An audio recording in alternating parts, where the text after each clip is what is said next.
कुछ खबरों के साथ। जनपद मैनपुरी के ग्राम गोदई के लोगों का कहना है कि काफी समय से ट्रांसफार्मर खराब है। गांव वालों ने स्वयं चंदा करके यह ट्रांसफार्मर रखवाया है। अपने ही तरीके से तारों को लगा रखा है। कनेक्शन होने के बाद भी विद्युत विभाग की तरफ से कोई तार या कोई मीटर नहीं दिया गया।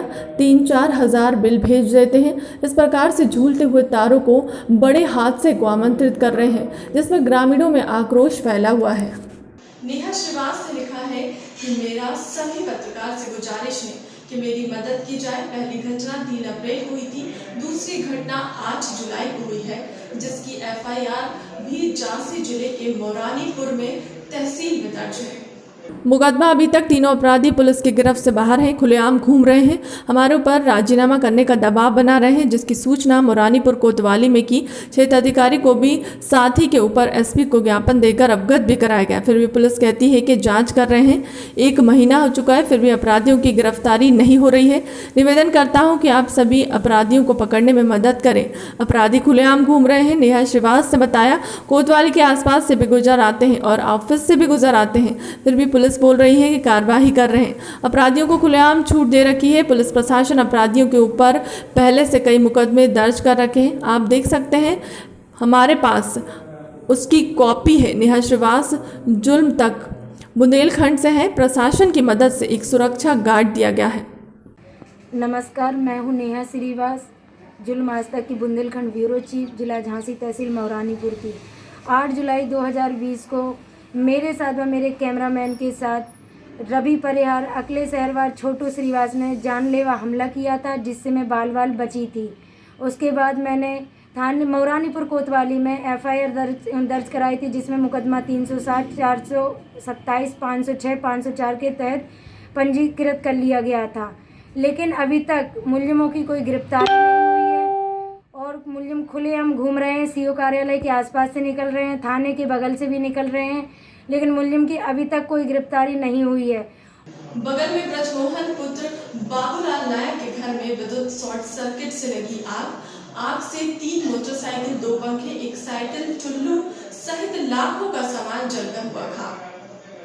जानकारी अनुसार घर में किसी का स्वर्गवास होने पर परिवार के लोग अस्थि लेकर इलाहाबाद गए। बीती रात घर में अचानक आग लगने से बच्चों और परिवार के लोगों को जलने की बदबू आई। तो उठकर देखा तो बाहर निकले तो घर में लगी आग देखकर अवाक रह गए। मुश्किल से आग में काबू पाया गया, लेकिन जब तक सब जल चुका था। सुबह आग के नुकसान की जानकारी पुलिस चौकी को दी गई। जनपद फिरोजाबाद के थाना क्षेत्र के रामगढ़ के अंतर्गत कुछ ही दिन पहले चंद्रपाल कुशवाहा की हत्या हो गई थी, जिसकी रिपोर्ट काफी धरना प्रदर्शन के बाद लिखी गई थी। उसी रिपोर्ट की जानकारी के लिए आज पिछड़ा वर्ग मोर्चा और सदर के विधायक श्री मनीष असीजा जी थाना रामगढ़ के SO श्री अनूप तिवारी जी से मिले, जिसमें SO की लीपापोती सामने आई। अब सदर विधायक श्री मनीष असीजा ने CO से पूछा कि चंद्रपाल कुशवाहा हत्याकांड में क्या कार्रवाई हो रही है। तो SO साहब प्रशासन की हनक में बोले कि 304 तथा 308 धाराओं में कार्रवाई की जा रही है, जिस पर विधायक ने की आपत्ति जताई है। SO साहब ने कहा कि इन्हीं धाराओं के अंतर्गत कार्रवाई होगी, हत्या की धारा 302 नहीं बनती है। वहीं मृतक के मोहल्ले के लोगों का भी आरोप है कि SO बदतमीजी से बात करते हैं। इनके बाद विधायक जी ने प्रकरण को SSP और IG साहब को फ़ोन पर अवगत कराया कि यह मामला आखिर हत्या की धाराओं में क्यों नहीं लिया जा रहा है। इस पर उच्च अधिकारी ने उचित कदम उठाने का भरोसा दिलाया है। ग्राम गोतपुर के श्री रामचंद्र कुशवाहा की पुत्रवधू मधु पुत्री श्री जीतपाल कुशवाहा आज अपने मायके जा रही थी। उसी के साथ आ रही अचानक ट्रक ने उसे टक्कर मार दी। जनपद मैनपुरी के थाना क्षेत्र करहल के अंतर्गत ग्राम गोटपुर के श्री रामचंद्र कुशवाहा की पुत्रवधू मधु पुत्री श्री जीतपाल कुशवाहा आज अपने मायके जा रही थी, भाई के साथ जा रही थी। इटावा क्षेत्र के भरतना चौराहे के ओवरब्रिज की चढ़ाई खत्म होने पर वहां पर खड़े अचानक ट्रक ने पीछे से टक्कर मार दी, जिससे मधु की मौके पर ही मृत्यु हो गई और भाई और छोटे से मासूम बच्चे को इटावा मोती झील भेज दिया गया और मधु के शव को पोस्टमार्टम के लिए इटावा पोस्टमार्टम हाउस में भेज दिया गया है। कार्यकारिणी सेना सुजानगढ़ के तहसील कार्यालय उद्घाटन व सुजानगढ़ तहसील कार्यकारिणी का विस्तार किया गया तथा एक साथ तहसील कार्यकारिणी में 80 लोगों को नियुक्ति दी गई। राष्ट्राध्यक्ष सुखदेव सिंह गोगा मेडी का माल्यार्पण करके व मां करणी की प्रतिमा भेंट कर भव्य स्वागत किया गया। राष्ट्रीय राजपूत करणी सेना के राष्ट्राध्यक्ष सुखदेव सिंह गोगा मेडी ने समाज के युवाओं को संबोधित करते हुए कहा कि नशा मुक्त समाज बनने पर जोर दिया जा रहा है। समाज के युवाओं को खेलों व शिक्षा के अंदर ज़्यादा भागीदारी निभाने पर जोर दिया गया। साथ ही समाज को एकजुट रहने का संदेश भी दिया गया। राष्ट्र महासचिव उमेद सिंह किरेरी ने समाज के युवाओं को करणी सेना से ज़्यादा संख्या में समाज के युवाओं को जुड़ने को प्रोत्साहित किया।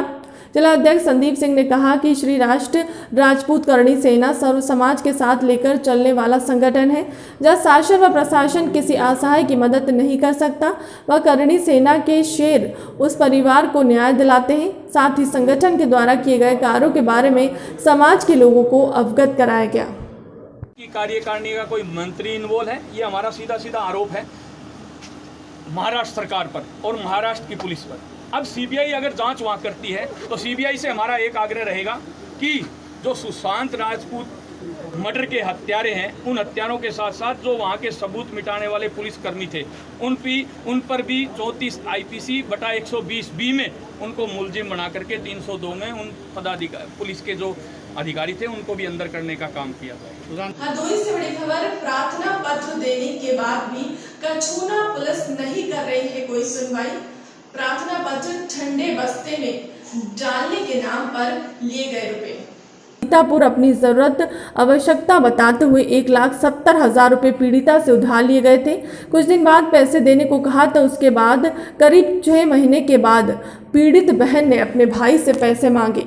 तब भाभी रेणु सिंह ने पैसे देने से हीला हवाली करना शुरू कर दी। दिनांक 9 अगस्त 2020 रविवार को भाभी रेणु सिंह व अर्जुन निवासी ग्राम दुर्गसेड़ा थाना बेनीगंज व अन्य एक महिला के साथ उसके घर पर आई। पीड़िता घर पर अकेली थी। तीनों आरोपियों ने उसे अभद्र गालियां देते हुए जान से मारने की धमकी भी दी। कहा, तुम्हारा जीना हम दुश्वार कर देंगे, नहीं तो दोबारा पैसे मांगने मत आना। पुलिस मामले को टाल मटोल करने में लगी हुई है। मेरे से उधार के नाम पे मेरे से 1,70,000 रुपये लिए, 1,70,000 रुपये। उसके बाद मैंने जब भैया से मांगा कि मुझे भैया पैसे दे दो, तो भैया मुझे जान लेने की धमकी दे रहे हैं। और भाभी आई 9 तारीख 8वां महीना 2020 और यहाँ पे मुझे मारा भी और धमकी, जान लेने की धमकी दे रही हैं। कह रही हैं कि पैसा नहीं देंगे, मैंने तेरा पैसा कुछ नहीं लिया है, और ऊपर से बहुत परेशान कर रही हैं। नरसिंहपुर जगत गुरु शंकराचार्य स्वामी स्वरूपानंद सरस्वती जी महाराज ने आज जन्माष्टमी के महापर्व पर विशेष पूजा अर्चना की है।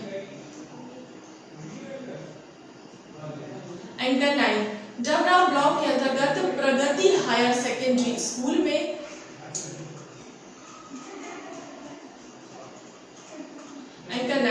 डबरा ब्लॉक के अंतर्गत प्रगति हायर सेकेंडरी स्कूल अमल डीहा के बच्चों ने गत वर्ष बोर्ड परीक्षाओं में बेहतरीन परिणाम लाकर क्षेत्र को गौरवान्वित किया है। जन्माष्टमी के महापर्व पर त्रिपुरा सुंदरी मां जगत जननी का कृष्ण कन्हैया की वेशभूषा में मनमोहक श्रृंगार किया गया। राधा कृष्ण मंदिर में जाकर शंकराचार्य जन्माष्टमी मनाते हुए भगवान श्री कृष्ण का विशेष पूजन अर्चन किया गया। इस मौके पर उन्होंने आश्रम में कृष्ण भगवान की लीलाओं का वर्णन किया और जीवन में धर्म और मार्ग पर चलने के लिए भक्तों को शिक्षा दी। उन्होंने बताया कि जो अधर्म के रास्ते पर चल रहे हैं उनका एक दिन उनका निश्चित ही विनाश होने वाला है। जो अभी सुखी दिखाई दे रहा है, यह सब सुख उनका फांसी की मुजरिम को जैसे रोजी मिलती है वैसे ही भगवान की तरफ से मिलती है। यह लोगों को समझना चाहिए, धर्म के मार्ग पर अटल रहना चाहिए, यही भगवान श्री कृष्ण के अवतार की शिक्षा है। जबरा ब्लॉक के अंतर्गत प्रगति हायर सेकेंडरी स्कूल अमल डीहा के बच्चों ने गत वर्ष बोर्ड परीक्षाओं में बेहतरीन परिणाम लाकर क्षेत्र को गौरवान्वित किया है। इसी विद्यालय में 96% नंबर इस स्थान पर रहे ऋषिकेश साहू ने बताया कि किस प्रकार विद्यालय के शिक्षक सभी बच्चों के सर्वांगीण विकास में अपना योगदान देते हैं और प्रथम स्थान पर कुमारी महिमा ने 96.8% अंक अर्जित किए हैं और परीक्षाओं में 100% बच्चे उत्तीर्ण हुए। इन सभी बच्चों ने अपने माता पिता की मान सम्मान को बढ़ाया। मेरा नाम ऋषिकेश साहू है। मैं प्रगति हायर सेकेंडरी स्कूल अमल डीहा ब्लॉक डबरा का एक छात्र हूँ। मैंने अभी 10th में 96% लाए हैं मैंने, और इसके लिए मैं अपने सभी टीचर्स और प्रिंसिपल मैम को बहुत बहुत धन्यवाद देना चाहूँगा। ये स्कूल में बहुत ही अच्छा पढ़ाई होता है। जिले में दबंगाई पर नहीं रहा पुलिस का नियंत्रण, खुलेआम हो रही है गुंडाई, पेशेवर अंदाज में फैलाई जा रही है दहशत, व्यापारिक प्रतिष्ठानों में फैलाई जा रही है बहुत ही ज्यादा दहशत। सिस्टम दहशत में जनमानस योगीराज में हालात होते जा रहे हैं बेकाबू। मलवा थाना क्षेत्र के कोरई गांव के निकट हाईवे स्थित वीसी मोटर्स पर तेलियानी ब्लॉक के काधी ग्राम प्रधान पति ने हवा में झोंके कई फायर। मौके पर पहुंचे पुलिस को भी सुनाई खड़ी कोटी, कहा मैंने ही फायरिंग। दबंग की दबंगाई के आगे मलवा थाना अध्यक्ष शेर सिंह राजपूत ने डाले हथियार, असलहा जमा करने की खबर, किंतु थाने में बगैर लिखा पड़ी क्या मोबाइल का स्विच ऑफ कर दुबके। वायरल वीडियो में दबंग के आगे बैकफुट में दिखी पुलिस। वर्कशॉप में गाड़ी के काम को लेकर हुआ था विवाद। मैं कह रहा हूँ भाई साहब, मैं कह रहा हूँ मैंने फायर किया है, तो बताओ।